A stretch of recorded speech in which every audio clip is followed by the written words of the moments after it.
Bismillahirrahmanirrahim. Welcome to the lecture number 4, which is about the basic accounting concepts. और जो basic accounting concepts हैं कुछ हमने पढ़ लिए हुए हैं अपने रेगुलर क्लास में और कुछ हम यहाँ पे जो है वो करेंगे, रिपीट करेंगे. ओके, तो today our lecture is about assets. We have studied the definition of assets before, and we will briefly study the assets, its types and subtypes today. So assets क्या होते हैं कि assets की जो definition है वो हमने already पढ़ी हुई है. इसकी दो definitions हैं. Number one जो आपको classroom में लिखवाई थी, that was the assets are the properties and possessions of a business that will provide benefit to the business in the future. तो एसेट्स क्या होते हैं कि जो भी आपकी मलकियत में जो भी चीज है, जो भी बिजनेस की मलकियत में जो भी चीज होती है उसको हम एसेट्स कहते हैं. ओके, तो इसकी जो कॉम्प्रिहेंसिव डेफिनेशन है वो ये है कि assets are the economic resources that are owned by a business on a particular date and which are expected to benefit the future operations of a business. Okay, तो assets की तीन categories में हम इसको classify कर सकते हैं. The first one is current assets, the second one is long-term assets, and the third one is fixed assets. आपको याद हो तो I have told you कि on the basis of benefits, यहाँ पे जो है benefit का word, on the basis of benefit provided to the business, assets can be classified into these three categories: current assets, long-term assets, and fixed assets. तो one by one हम देखते हैं कि इन assets की एक तो definition क्या है और फिर हम इनमें differences जो है वो mark करने की कोशिश करते हैं. So assets, I have said earlier कि assets क्या होते हैं? These are the economic resources that provide benefit to the business. Okay, तो ये ऐसे इकोनॉमिक रिसोर्सेज होते हैं कि जो बिजनेसेस को बेनिफिट प्रोवाइड कर रहे होते हैं. बेनिफिट का क्या मतलब होता है? What is the meaning of benefit? Benefit का कल जहां पे डिस्कशन हमारी रुकी थी वो ये थी कि बिजनेसेस के अंदर बेनिफिट का मतलब क्या होता है? बेनिफिट का मतलब ये होता है कि किसी भी एसेट की एबिलिटी के वो कैश में कितनी जल्दी कन्वर्ट होता है, क्योंकि हर एसेट ने अल्टीमेटली कैश में कन्वर्ट होना होता है. ठीक है, तो यहाँ पे बेनिफिट का मतलब ये होता है द एबिलिटी ऑफ कि वो जो एसेट्स है वो कैश में जो है वो कन्वर्ट, उसकी कन्वर्टेबिलिटी क्या है. तो ये जो एबिलिटी होती है ना किसी भी एसेट की to convert into the cash, उसको हम कहते हैं liquidity. So what is liquidity? Liquidity is basically, आपने लिखना है तो लिख लें, liquidity is basically the ability of any asset to convert into cash, उसको हम liquidity कहते हैं. ऐसे assets जो कैश में जल्दी कन्वर्ट होते हैं हम कहते हैं they are more liquid. ऐसे assets जो कैश में जरा टाइम लेते हैं कन्वर्ट होने में उसको हम कहते हैं लेस लिक्विड, और जो कैश में कन्वर्ट ही नहीं हो पाते उसको हम इलिक्विड कहते हैं. ठीक है, सो लिक्विडिटी क्या होता है? This is the property of an asset to convert into cash is called liquidity. On the basis of liquidity, liquidity का क्या मतलब है कि वो कैश में कैसे कन्वर्ट हो सकते हैं, कितनी जल्दी कन्वर्ट होते हैं. लिक्विडिटी की बेस के ऊपर हम एसेट्स को दो कैटेगरीज में डिवाइड करते हैं. एक वो एसेट्स जो एक साल के अंदर अंदर कैश में कन्वर्ट हो जाते हैं उनको हम कहते हैं करंट एसेट्स. ठीक है, वो एसेट्स जो एक साल के अंदर अंदर कैश में कन्वर्ट हो जाते हैं उनको हम करंट एसेट्स कहते हैं. दूसरी कैटेगरी जो है वो एसेट्स की वो होती है कि जिसमें कि वो एसेट्स जो कैश में कन्वर्ट होने के लिए एक साल से ज्यादा अरसे का टाइम लेते हैं उनको हम कहते हैं. दो तरह के एसेट्स हैं, एक है लॉन्ग टर्म एसेट्स और दूसरे हैं फिक्स्ड एसेट्स. ठीक है, तो ये दो एसेट्स जो हैं लॉन्ग टर्म एसेट्स और फिक्स्ड एसेट्स, ये ऐसे एसेट्स होते हैं कि जो कैश में एक साल से ज्यादा अरसे का टाइम लेते हैं कैश में कन्वर्ट होने के लिए. सो इनकी जो लिक्विडिटी है, यानी जो लॉन्ग टर्म एसेट्स हैं और जो फिक्स्ड एसेट्स हैं उनकी लिक्विडिटी करंट एसेट्स की निस्बत कम होती है. They are less liquid than current assets. तो करंट एसेट्स यहाँ पे हमें पता चला कि these are the assets which can be converted into cash in less than 1 year of time। और assets जो लॉन्ग टर्म और फिक्स्ड एसेट्स हैं, ये ऐसे एसेट्स हैं which are converted into cash in more than 1 year period of time, they are long term and fixed assets। Current assets में जो examples हैं जो कि हम अगली स्लाइड्स में डिटेल में देखेंगे, cash, account receivable, stock, inventory and prepaid expenses. Fixed assets को मजीद हम दो टाइप्स में डिवाइड कर सकते हैं, एक टेंजिबल फिक्स्ड एसेट्स होते हैं और दूसरे इनटेंजिबल फिक्स्ड एसेट्स होते हैं। ठीक है, so briefly describing the assets are assets जो हैं वो इकोनॉमिक रिसोर्सेज हैं जो बिजनेसेस को बेनिफिट प्रोवाइड कर रहे होते हैं। बेनिफिट क्या होता है? Benefit always in the form of cash. Assets की वो प्रॉपर्टी के जिसमें हम देखते हैं कि वो एसेट्स जो है वो कैश में कितनी जल्दी कन्वर्ट हो सकते हैं, इस प्रॉपर्टी को हम उसकी लिक्विडिटी कहते हैं। So liquidity is the property of any asset to convert into cash, उसको हम लिक्विडिटी कहते हैं। वो एसेट्स जो कैश में जल्दी कन्वर्ट हो सकते हैं वो ज्यादा लिक्विड होते हैं, और वो एसेट्स जो कैश में कन्वर्ट होने में टाइम लेते हैं उनको हम लेस लिक्विड कहते हैं। ठीक है, सो जो ऐसे एसेट्स जो कैश में 1 साल से पहले कन्वर्ट हो जाते हैं उनको हम करंट एसेट्स कहते हैं, और ऐसे एसेट्स जो कैश में ज्यादा टाइम लेते हैं कन्वर्ट होने के लिए वो लॉन्ग टर्म और फिक्स्ड एसेट्स होते हैं। फिक्स्ड एसेट्स की मजीद दो टाइप्स होती हैं, एक टेंजिबल एसेट्स और दूसरी जो है वो इनटेंजिबल एसेट्स होते हैं।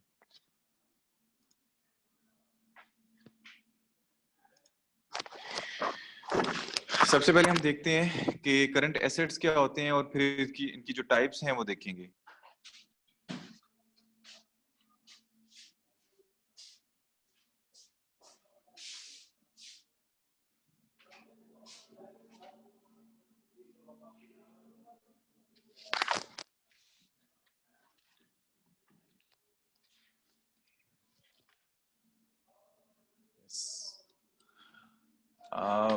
करंट एसेट्स क्या होते हैं?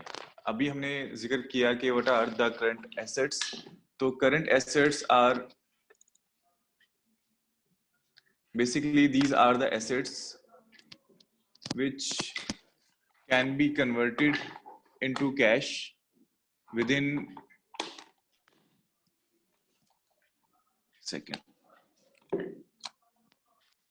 this can be converted into cash in 1 year are called current assets। ठीक है, तो यहाँ पे याद रखें कि जो कैश में कन्वर्ट हो सकते हैं 1 साल के अंदर अंदर उनको हम करंट एसेट्स कहते हैं। इसकी सेकंड डेफिनेशन भी ये हो सकती है कि assets which provide benefit to the business within 1 year period of time are called current assets, जो मैंने आपको क्लासरूम में लिखवाई थी।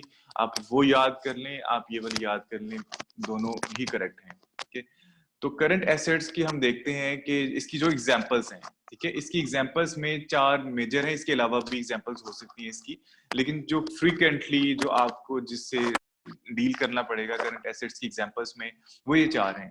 एक है इन्वेंट्री जिसको हम स्टॉक्स भी कहते हैं, और ये फर्स्ट इसकी एग्जांपल होगी। सेकंड है अकाउंट रिसीवेबल्स, और इनको हम डेटर्स भी कहते हैं, डेटर्स अकाउंट रिसीवेबल्स, या हम इनको डेटर्स कहते हैं। The spellings are DEBTOR। ठीक है, so these are the account receivables. और फिर third one are the prepaid expenses, and the finally is the cash which belongs to current assets। तो वन बाय वन हम इनकी जो डेफिनेशंस हैं वो देखते हैं कि इन्वेंट्री की डेफिनेशन क्या होती है, अकाउंट रिसीवेबल्स क्या होते हैं, प्रीपेड एक्सपेंसेस क्या होते हैं, और कैश क्या होते हैं। तो फर्स्ट वन कि इन्वेंट्री क्या होती है। इन्वेंट्री की डेफिनेशन आपकी स्क्रीन पे आपको नजर आ रही होगी कि इन्वेंट्री क्या होती है, आपके नोट्स में भी लिखे हुए हैं जो आप कल लेके गए हुए हो, तो नोट्स में भी सेम यही डेफिनेशंस हैं। इसकी जो डेफिनेशन है वो ये होती है कि unsold goods are called stocks और इन्वेंट्री। वो चीजें आपकी जो अभी बिकी हुई नहीं है और आपके वेयर हाउस में है, आपके स्टोर रूम में है, उसको हम इन्वेंट्री कहते हैं। For example think of a medical store. Medical store के अंदर रखी हुई जो अद्वयात हैं जो अभी सेल नहीं हुई कस्टमर्स को, जब तक वो सेल नहीं होती उस स्टोर रूम के अंदर या उस शॉप के अंदर, वो जो अद्वयात हैं, जो मेडिसिन हैं, उनको हम गुड्स इन्वेंट्री कहेंगे या स्टॉक कहेंगे। ठीक है। इसी तरह आपके मोहल्ले के अंदर जो जनरल स्टोर है उसके अंदर रखी हुई जितनी भी चीजें हैं जो बेचने की गर्ज से उसने रखी हुई है दुकानदार ने, तो जब तक वो बिकेंगी नहीं, अनसोल्ड का मतलब है जब तक वो बिकेंगी नहीं, उसको हम इन्वेंट्री कहेंगे या उसको हम स्टॉक्स कहेंगे। ठीक है। इन्वेंट्री की 3 फॉर्म्स होती हैं। ठीक है, अगर हम इसको देखें तो इन्वेंट्री की ना 3 फॉर्म्स होती हैं। एक फॉर्म होती है इसकी raw material, the first form is the raw material, वो भी इन्वेंट्री कहलाती है। दूसरी कहलाती है वर्किंग प्रोसेस, और तीसरी होती है फिनिश गुड्स। ठीक है। Raw material, work in process और फिनिश गुड्स में फर्क क्या होता है, ये सुन लें कि रॉ मटेरियल क्या होता है, वर्क इन प्रोग्रेस क्या होता है और फिनिश गुड्स क्या होती हैं। थिंक के एक टेलर की एग्जांपल ले लें कि फॉर एग्जांपल एक टेलर है, उसके पास आप जाते हैं और उसको आप कहते हैं कि आपने अपने कपड़े जो है वो स्टिच करवाने हैं। आप जो उसको खुला कपड़ा देते हैं ना टेलर को स्टिच करने के लिए, जो अभी बिल्कुल भी तैयार नहीं हुआ, खुला कपड़ा आपने उसको दिया स्टिच करने के लिए, वो कहलाता है रॉ मटेरियल। ठीक है। रॉ मटेरियल एक ऐसी इन्वेंट्री होती है कि जिसके ऊपर 0% काम हुआ था, यानी जिसके ऊपर कोई काम नहीं हुआ हुआ, उसको रॉ मटेरियल कहते हैं। इसी तरह अगर आप देखें कि अगर आपने leather jacket, for example leather jacket की बात कर रहे हैं, तो सिंपल जो लेदर है जिसके ऊपर कोई काम नहीं हुआ, कोई प्रोसेसिंग नहीं हुई, सिर्फ लेदर को हम कहेंगे रॉ मटेरियल। ठीक है। अब उसी टेलर को जब आपने कपड़े स्टिच करने के लिए दिए हैं और आपने सबसे पहले उसको रॉ मटेरियल प्रोवाइड किया है टेलर को, आप कुछ दिन के बाद उसके पास जाते हैं, जाती हैं और पूछते हैं उससे कि आपका जो सूट है, जो कपड़ा है, वो तैयार हुआ है या नहीं, यानी आपकी शर्ट तैयार हुई है या नहीं, या आपके जो ट्राउजर्स हैं वो तैयार हुए हैं या नहीं। तो वो कहेंगे कि कुछ उसके ऊपर काम हो चुका हुआ है रॉ मटेरियल के ऊपर और कुछ तैयारी उसकी रहती है। यानी फर्ज करें कि एक शर्ट उसने तैयार करनी है, तो शर्ट के ऊपर उसने स्टिचिंग तो कर दी हुई है लेकिन उसने बटन्स नहीं लगाए हुए, उसने कढ़ाई नहीं की हुई अभी, यानी उसने मुकम्मल काम नहीं किया हुआ। तो इसका मतलब है उसके ऊपर अभी काम जारी है।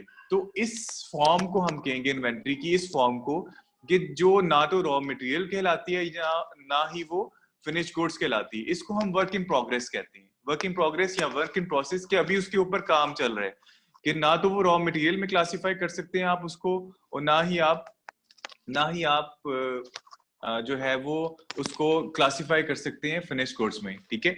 तो फिनिश गुड्स क्या होते हैं कि जब आपकी वो तैयार हो जाती है, यानी आपकी वो शर्ट तैयार हो गई है या आपने वो ग्लव्स तैयार कर ली,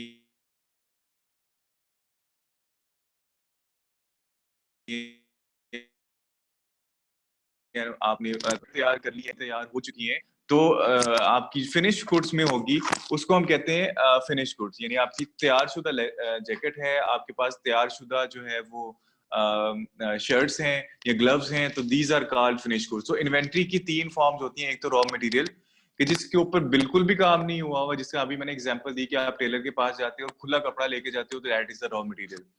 या आप लेदर लेके जाते हो तो that is the raw material जिसके ऊपर कोई काम नहीं हुआ। वर्क इन प्रोग्रेस कि जिस पे थोड़ा काम हो चुका है, थोड़ा बाकी रहता है, यानी वो कंप्लीट नहीं हुआ। कि फॉर एग्जांपल आपकी शर्ट आपने टेलर को दी हुई है, तो उस शर्ट के ऊपर बटन नहीं लगे हुए, कढ़ाई नहीं हुई हुई, या कहीं से उसकी स्टिचिंग पूरी नहीं है, तो उसको हम वर्क इन प्रोग्रेस कहेंगे, यानी उसके ऊपर काम चल रहा है। वर्क इन प्रोग्रेस का मतलब भी उसके ऊपर काम चल रहा है, तो वो भी एक इन्वेंट्री कहलाएगी।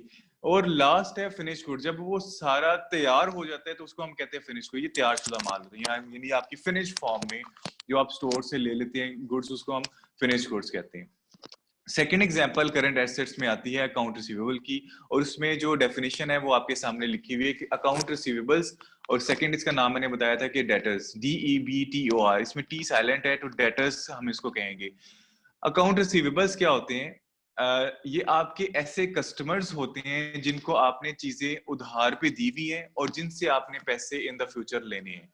तो फर्ज करें कि एक टेलर है, उसके पास आप टेलर हैं, आपकी एक शॉप है और आपके पास कस्टमर आता है और आपको कहता है कि मुझे जो शर्ट्स हैं 2-3 वो दे दें।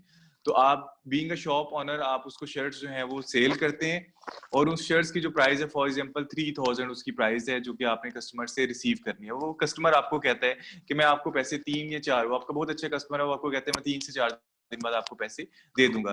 तो जब तक वो पैसे आपको अदा नहीं करता तब तक वो आपका डेटर कहलाएगा, या अकाउंट रिसीवेबल्स उसको हम कहेंगे। ठीक है। अकाउंट रिसीवेबल्स का मतलब है कि इन लोगों से आपने पैसे अभी रिसीव करने हैं। रिसीवेबल्स मीन कि आपने इनसे पैसे रिसीव करने हैं, ठीक है। So these are the customers to whom goods are sold on credit and from which नहीं होगा, ये होम होगा यहाँ पे, and from whom the money has to receive in the future are called debtors or account receivables, ठीक है। तो ये वो कस्टमर्स होते हैं कि जिनको दुकानदार उधार पे चीजें फरोख्त करते हैं और जिनसे पैसे उन्होंने इन द फ्यूचर लेने होते हैं, इनको हम डेटर्स या अकाउंट रिसीवेबल्स कहते हैं, ठीक है।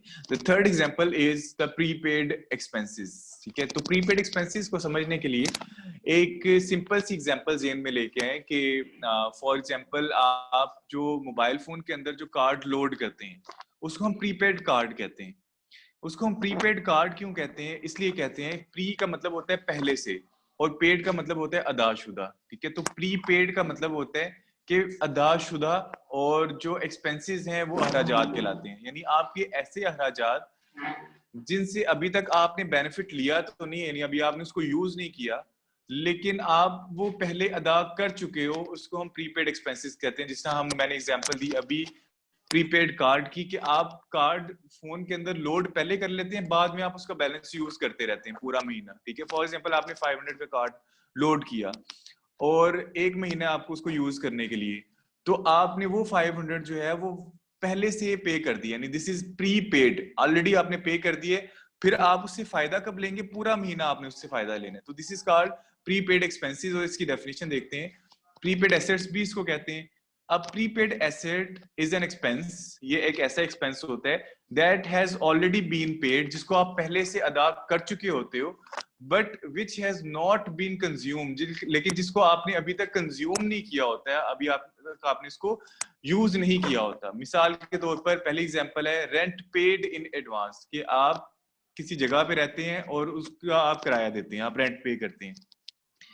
आप अगर उसको पूरे साल का किराया जो है वो एडवांस में पे कर दें, ठीक है, और पूरा साल वो शख्स आपसे नहीं पूछेगा कि आपने रेंट दिया या नहीं दिया, तो आप उसका जो बेनिफिट है वो इस फॉर्म में लेते हैं कि आप पूरा साल उसमें रहेंगे, ठीक है। एक महीना खत्म हुआ तो वो आपके, फॉर एग्जांपल अगर आपने प्रीपेड रेंट दिया है 12,000, तो 12,000 का मतलब है कि आपने 12 महीने का जो रेंट है वो 12,000 रुपीज दिए, तो एक महीने का बनता है 1,000, अगले महीने का भी 1,000 इस तरह आपके 12 मंथ्स कंप्लीट होते हैं।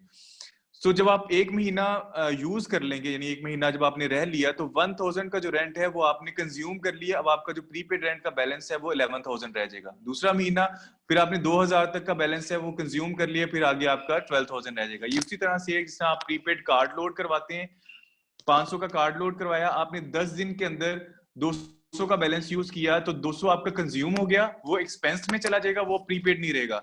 जो बाकी रह जाएगा आपका 300, वो आपका 10 दिन के बाद वो प्रीपेड एक्सपेंस कहलाएगा, ठीक है। इसकी हम मजीद डिटेल्स पढ़ेंगे आगे जाके। यहाँ तक आपको सिर्फ कॉन्सेप्ट लेना है और यहाँ तक आपको सिर्फ ये समझना है कि ये होते क्या, ये हम बहुत डिटेल में पढ़ेंगे चैप्टर नंबर 4 में। ये सारी टर्मिनोलॉजीज जो है वो इसकी अकाउंटिंग ट्रीटमेंट्स भी पढ़ेंगे। तो रेंट पेड इन एडवांस, वो रेंट जो आप एडवांस में पे कर देते हैं, पूरे साल का या पूरे महीने का या 2 महीने का या 6 महीने का, इसको हम प्रीपेड रेंट भी कहते हैं। Insurance premium paid in advance, insurance वो इंश्योरेंस जो आप पहले से पे कर देते हैं उसको हम प्रीपेड इंश्योरेंस कहते हैं। या कोई भी एक्सपेंस जो आप पहले से अदा कर देते हैं उसको हम प्रीपेड एक्सपेंस कहते हैं।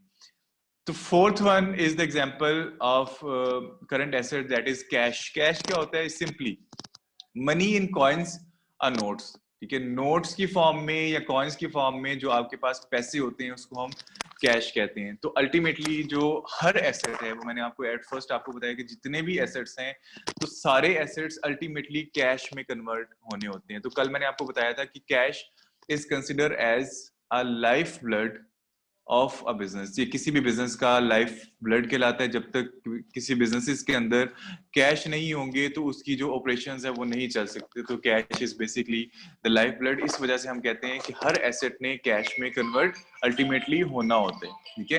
तो ये करंट एसेट्स की एग्जांपल में ये 4 एग्जांपल तो आपने ये डेफिनेशन मस्ट करनी है, क्योंकि ये वो डेफिनेशंस हैं जो आपके पास पेपर्स में रिपीटेडली आती हैं। Inventory, account receivable, debtors, prepaid expenses, cash. ये 4 एग्जांपल्स आपने विद डेफिनेशंस आपने याद रखना है। कैश के वैसे डेफिनेशंस नहीं आती है, वैसे आपके अंडरस्टैंडिंग के लिए यहाँ पे लिख दिया कि कैश, आप सबको पता है कि क्या होता है। कॉइन्स या नोट्स की फॉर्म में जो जो आपके पास करेंसी होती है उसको हम कैश कहते हैं। So this is all about current assets. Current assets जो हैं वो यहाँ तक कंप्लीट है। अगर अभी किसी का क्वेश्चन है तो I will take the questions from you. क्या आपका कोई क्वेश्चन है तो आप पूछ सकते हैं, मैं आपका जो माइक है वो अनम्यूट कर देता हूँ।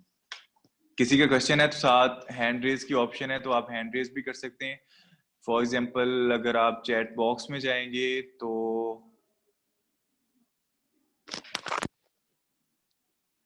हाँ, मोर में जाए, अगर आप मोबाइल से ऑनलाइन है तो मोर में जाए तो यहाँ पे आपको ऑप्शंस कुछ नजर आएंगे, chat, meeting setting, minimize meeting, raise hand. तो रेज हैंड पे अगर आप क्विक क्लिक करते हैं तो मुझे पता चल जाएगा कि आपकी क्या क्यूरी है। फॉर एग्जांपल मैंने हैंड रेज किया तो पार्टिसिपेंट्स में देखें मेरा हैंड जो है वो रेज हुआ हुआ है, ठीक है। तो I will get to know कि आपकी जो क्वेश्चन है, जो क्यूरी है वो आपकी यहाँ से मुझे पता चल जाएगी कि आपकी क्या क्यूरी है। अगर आपकी क्यूरी है यहाँ तक करंट एसेट्स और उसकी टाइप्स तक, तो you can ask in the chat box or you can raise your hand or I will move forward.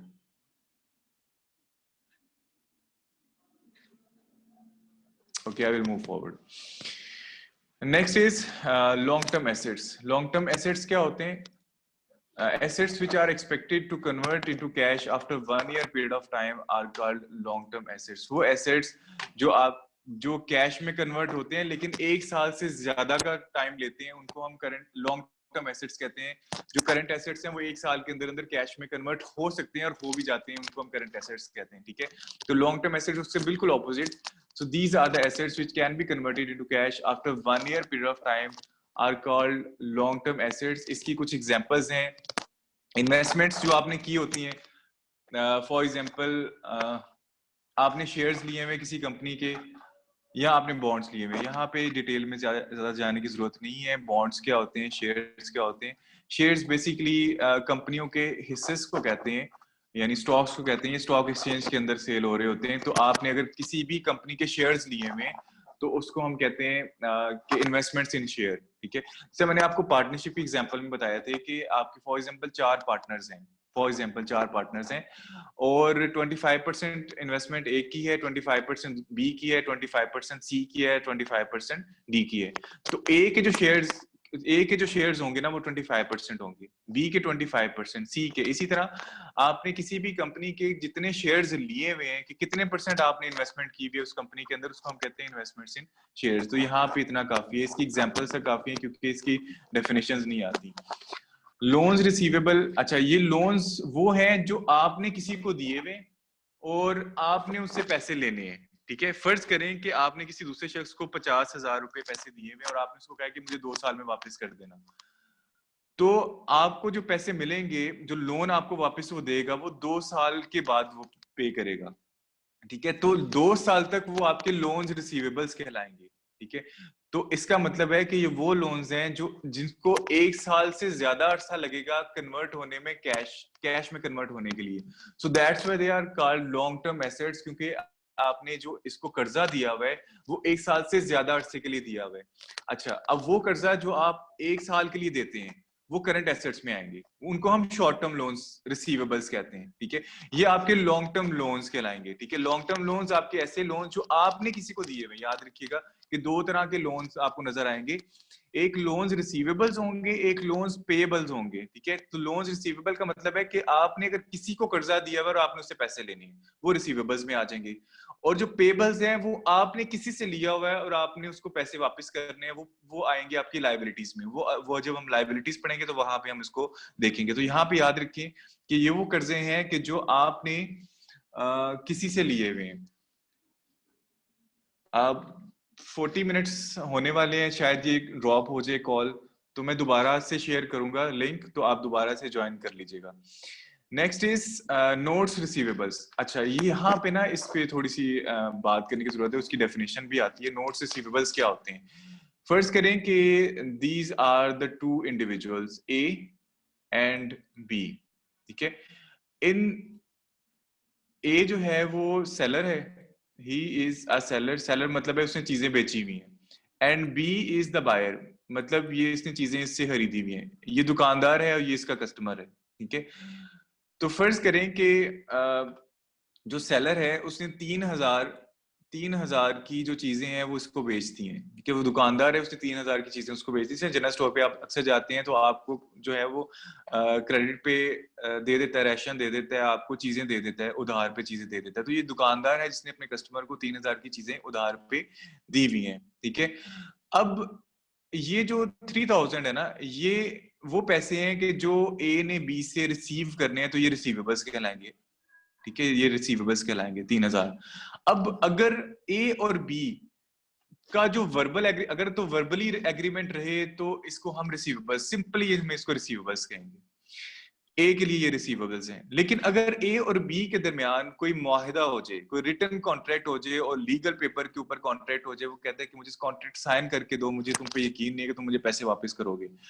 अगर इन दोनों के दरमियान रिटन लीगल कॉन्ट्रैक्ट हो जाए, यानी वो रिटन लिख के इसको दे दे कि 3000 मैं इसको, बायर जो है वो कहता है कि मैं 3000 इसको वापस कर दूंगा, अगर वो रिटन लिख दे तो this is called notes receivable, इसको हम नोट्स रिसीवेबल कहते हैं, ठीक है। अगर अनरिटन है तो लोन रिसीवेबल या अकाउंट रिसीवेबल, अगर रिटन है तो वो नोट्स रिसीवेबल। अब इसकी डेफिनेशन में आते हैं।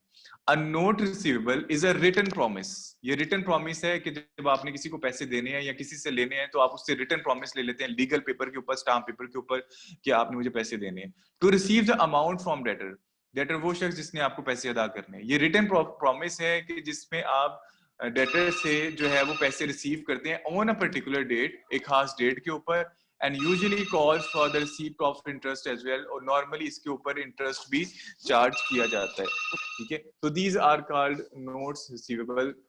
तो ये एग्जांपल्स थी लॉन्ग टर्म लोन्स की। If you have any question you can raise your hand. किसी ने चैट बॉक्स पे कुछ पूछा हुआ है?